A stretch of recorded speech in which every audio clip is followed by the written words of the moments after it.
Everybody, Nick Daniels here yet again. We're doing another movie review here. Today we're going to be talking about the movie Prisoners. We're getting right into it here. We're not beating around the bush. And let's get right into it. So Prisoners came out in 2013. Honestly, it's one of my top recommended movies if you're into thrillers. And I'm obviously going to explain why here in just a moment. Of course, this movie review is going to have some spoilers because I'd actually like to talk about the plot quite a bit here. But basically, so I'll sum it up here. But basically, there's a family and another family. They do like a Thanksgiving dinner kind of thing, and they've got a couple young daughters. I think they're only like 6 years old or something like that, 10 maybe, I don't know. And anyway, they go to the other person's house, which is actually it's in the subdivision, and they just walk down and they grab something. And anyway, they unfortunately, they don't actually come back. So of course the parents are freaking out, right? You can understand that there'd be some problems. Actually, Hugh Jackman plays the father. My God, he played it brilliantly in there. And there's another famous actor in there too who plays this detective, and I can't think of his name off the top of my head. But they're both phenomenal in this movie. Now, the detective obviously is working towards this, but trying to go by the book, where obviously the father takes it into his own count. Now, they do have a suspect, which actually is this, ironically, is actually someone who also gets kidnapped, but he's too afraid to say anything, because apparently he had an accident, which we don't really know if that's true. He might have just been tortured as well. But anyway, actually, it's an older lady who's doing this, and her husband, but they actually find out the husband had died, but they don't actually have the connection right away that he has anything to do with it.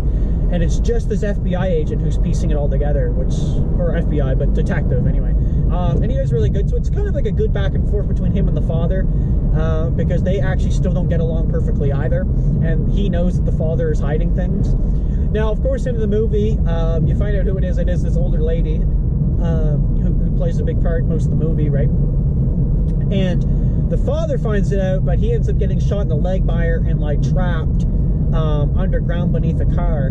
So it looks like it's pretty shitty for him. And he ends up finding a whistle, a little red toy whistle, right? Now the whistle, ironically, plays a big part because when they end up finding his daughter, this is when he's actually trapped. They find the daughter while he's trapped.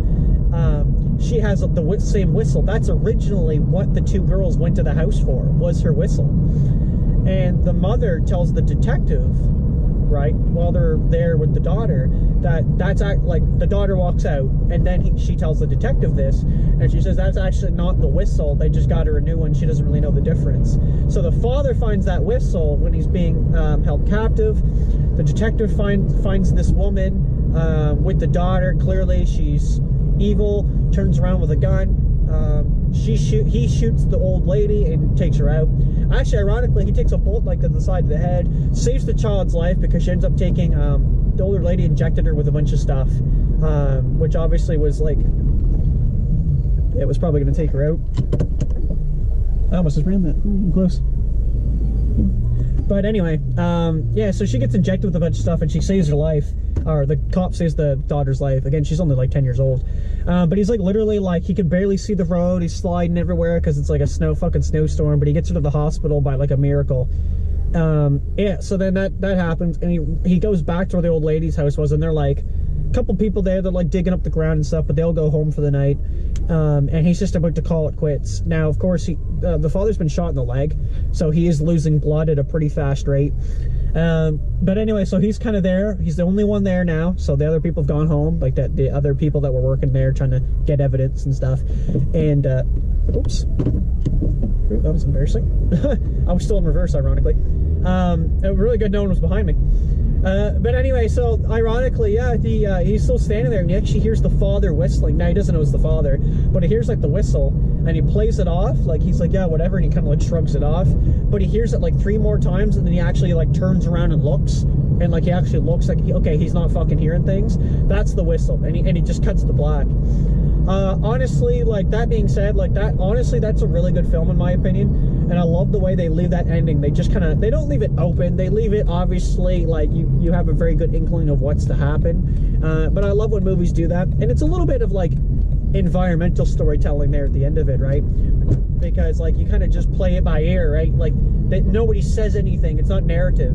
It's purely based on, you just have to watch and just look at it. And you're okay, and then you guess at the end of it, really. You're okay, well, I think right?